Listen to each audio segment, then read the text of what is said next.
About Guinness Book of World Records. నేను ఊహించండి. I never expected, never dreamt about Guinness Book of World Record because Guinness బుక్కి మనకి ఏంటి సంబంధం అనే ఒక ఆలోచన ఏమైనా ఉంటుంది కదా సహజంగా. అలాగే నాకు అలాంటి ఆలోచన ఏమి లేదు. అలాంటిది నేను ఎదురు చూడనటువంటి ఒక గొప్ప ఆనర్ ఈ రోజున నా జీవితంలో నా ఈ సినీ ప్రస్థానం సంబంధించి తారసపడినందుకు ఆ భగవంతుడికి, దానికి కారణభూతులైన మా దర్శక నిర్మాతలకు, నా అభిమానులకు ఎప్పుడు నేను రుణపడి ఉంటాను. Thank you so much.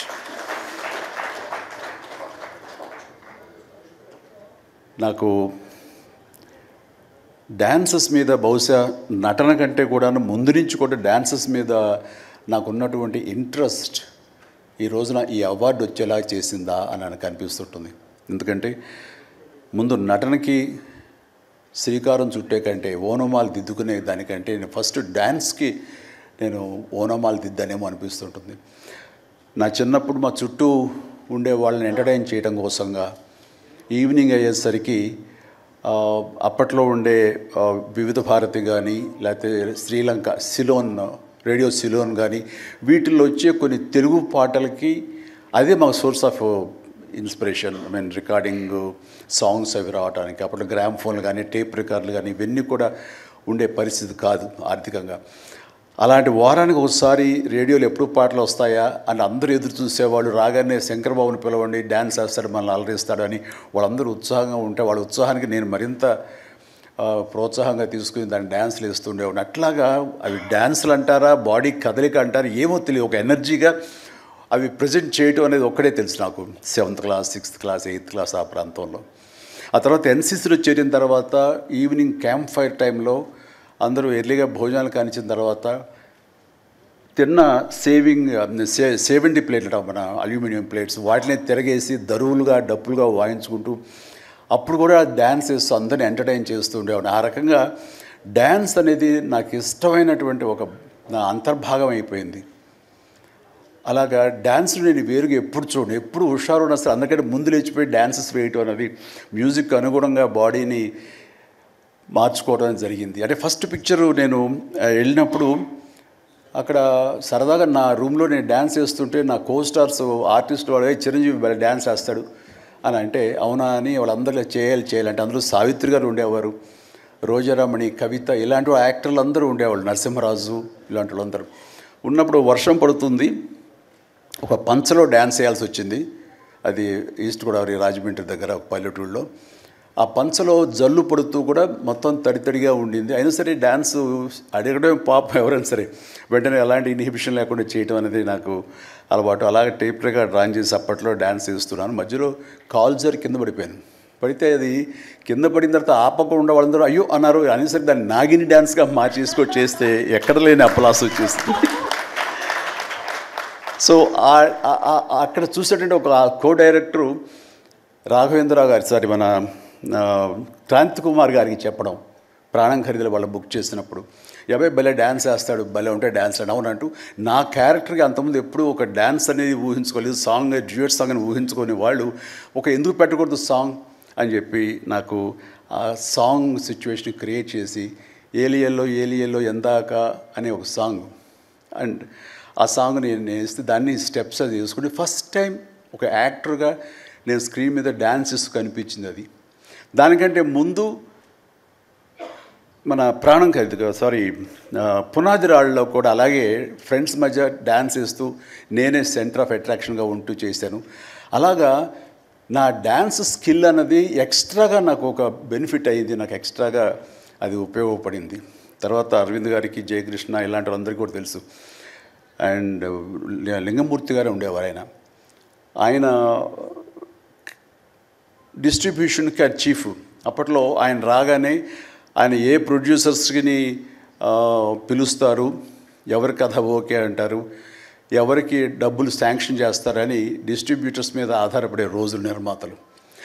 అలాంటి సమయంలో నాకంటే సీనియర్ హీరోస్, పెద్ద హీరోస్ ఎవరితోటో కథలు అనుకుంటుండగా చిరంజీవి అని అతను కొత్తగా వస్తాడుగా, అతనితో పెట్టి చేస్తే మీకు ఇంత డబ్బుగా ఇస్తాను, లేదంటే మామూలు అయితే కనుక దాన్ని లిమిటెడ్గా ఇంతే ఇస్తాను అనేసరికి డబ్బు ఎక్కువ ఇస్తానంటున్నారు అంటూ ఆయన లింగమూర్తి గారు నన్ను రికమెండ్ చేసేసరికి నా వైపే అందరూ కలిసి ఇతనే పెట్టుకుందాం అనేవాళ్ళు. అతను ఏంటంటే ప్రజానాడి, ఆడియన్స్ ఏమనుకుంటున్నారు, ఆడియన్స్ ఇతను సాంగ్స్ కోసంగా పదే సినిమాలకు వస్తున్నారు, ఇలాంటి వాడితో సినిమాలు తీస్తే మనకి 4 డబ్బులు వస్తాయి కదా, కమర్షియల్గా వైబుల్గా ఉంటుందనే ఉద్దేశంతో ఆయన ఆ రకంగా అప్పట్లో నా ప్రొడ్యూసర్తో అనడం, అండ్ వాళ్ళు కూడా నన్ను ఆప్ చేయటం నాకు ఆ రకంగా డ్యాన్సెస్ అనేది ఒక ఎడ్జ్ని తీసుకొచ్చింది. ఆ తర్వాత నా నిర్మాతలు కానీ, నా ప్రొడ్యూసర్స్ కానీ, నా మ్యూజిక్ డైరెక్టర్స్ కానీ, నా కోరియోగ్రాఫర్స్ కానీ వీళ్ళు నా సాంగ్స్ అనేసరికి ప్రత్యేకమైన శ్రద్ధ పెట్టేవాళ్ళు. అంటే మ్యూజిక్ పరంగా కానీ, బీజిఎమ్స్ పరంగా కానీ ఆ సాంగ్స్ అనేవి ఖచ్చితంగా ఉండాలని. దత్తు గారితో నాకు ఎప్పుడు దెబ్బలాటాయి. ఎందుకంటే 6 సాంగ్స్ ఉండాలేమో బాస్ మనకని ఎవరైనా, లేదు 5 చాలండి, 6వ సాంగ్ ఎప్పుడు కథకి గొడవ అడ్డుపడిపోతుందంటే, లేదు బాస్ బాస్ బాస్ బాస్ అది మీరు అనకండి, ఏ హీరో అయితే ఏవో కానీ మీరైతే మొత్తం 6 సాంగ్స్ ఉండాలి బాస్ అని ఆయన అంటాం. సో 6వ సాంగ్ని ఏదో రకంగా ఒప్పించడం. అలాగే అల్లు అరవింద్ గారు లాస్ట్కి వచ్చేసరికి అత్తగేముడు అమ్మాయికి 3 సాంగే సిచ్యువేషన్ లేదు అక్కడ. అలాంటి చోట ఒక డబ్బు మీద ఒక సాంగ్ను ఆయన క్రియేట్ చేసుకుని అప్పుడు డైరెక్టర్ గారితో కోదండరామరెడ్డి గారు వీళ్ళందరూ కలిపి అనుకుని అత్తగేముడు అమ్మాయికి మొగుల్లో ఒక సాంగ్ను బలవంతంగా పెట్టాడు అక్కడ. ఆ టైంకి అది బలవంతంగా ఉంటుంది, కథ డిస్టర్బెన్స్ ఉంటుంది, కానీ సాంగ్స్ ఒక ఎడ్జి తీసుకుంటాయి. సాంగ్స్కి స్పెషల్ ఆడియన్స్ ఉన్నారు. ఆ ఆడియన్స్ సాంగ్స్ మళ్ళీ రిపీట్ చేసేవాళ్ళు. అప్పట్లో ప్రొజెక్టర్ ఆఫ్ చేసి మళ్ళీ రీప్లే చేసేవాళ్ళు. ఆ రకంగా సాంగ్స్ యొక్క ప్రత్యేకత నా జీవితంలో, నా సినీ కెరీర్లో, నా యొక్క విజయ పరంపరలో అది ఒక అంతర్భాగం అయిపోయింది. ఆ రకంగా సాంగ్స్ అనేది ఏదో సరదాగా హాబీగా చిన్నప్పుడు మొదలుపెట్టింది. అది ఈ రోజు వరకు నాకు విపరీతమైన ఫ్యాన్స్ని తీసుకొచ్చి డాన్సెస్ అంటే చిరంజీవి చేయాలి అన్నంత పేరు తీసుకొచ్చి నాకు ఈ రోజు ఇదిగో ఈ Guinness book of world records నాకు తీసుకొచ్చేలాగా చేసింది. సో ఇది నిజంగా అనూహ్యమైంది. ఏదో నటనకు వస్తుంది అన్నారు, వస్తుంది. అలాగే పర్సనాలిటీకి, మన సీనియారిటీకి అవార్డ్స్ వస్తాయి అనుకున్నా వస్తున్నాయి, అన్నీ అవుతున్నాయి. ఇంక ఎందుకు వస్తాయి, ఏమన్నా వస్తాయి అనుకుంటే కనుక ఈ రూపంలో వచ్చింది. ఈ రకంగా నన్ను వరిస్తుంది అనుకోలే. అది కాకుండా Guinness book of world records అన్నది. So first of all thank you so much mister Richard. You have come all the way to give me this honour in the name of prolific dancer, actor of Indian screen. Thank you so much. Thank you. And then ఇంతకు మించి నేను ఎక్కువ ఏమీ చెప్పలేను. But నా యొక్క ఈ విజయ పరంపరలో నేను కొనసాగడానికి నాకు ముందు నుంచి దోహదపడుతున్న నా నిర్మాతలకి, నా తోటి నటీనటులకు, నా టెక్నీషియన్స్కి, నా డైరెక్టర్స్కి, ప్రతి ఒక్కరికి హృదయపూర్వక ధన్యవాదాలు మరొకసారి తెలియజేసుకుంటూ ప్రతి ఒక్కరికి నా అభినందనలు సెలవు తీసుకుంటాను. జై హింద్. Thank you sir. మీరు ఇంతకు మించి ఏమీ చెప్పరన్నారు, కానీ ఫ్యూచర్ ఫిల్మ్స్లో మళ్ళీ డాన్స్ చేసి మమ్మల్ని అందరినీ ఎంటర్టైన్ చేయండి సార్. ఒక్క ప్రామిస్ చేయండి సార్ ఫ్యూచర్లో. Is it a promise sir? విశ్వంబరలో ఉంది.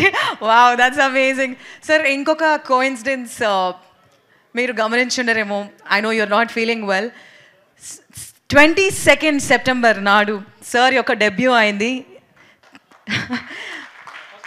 Sir, first film release on the 22nd September, and today is 22nd September. It is never ending. This year is officially amazing. This year is officially Mega Stars year.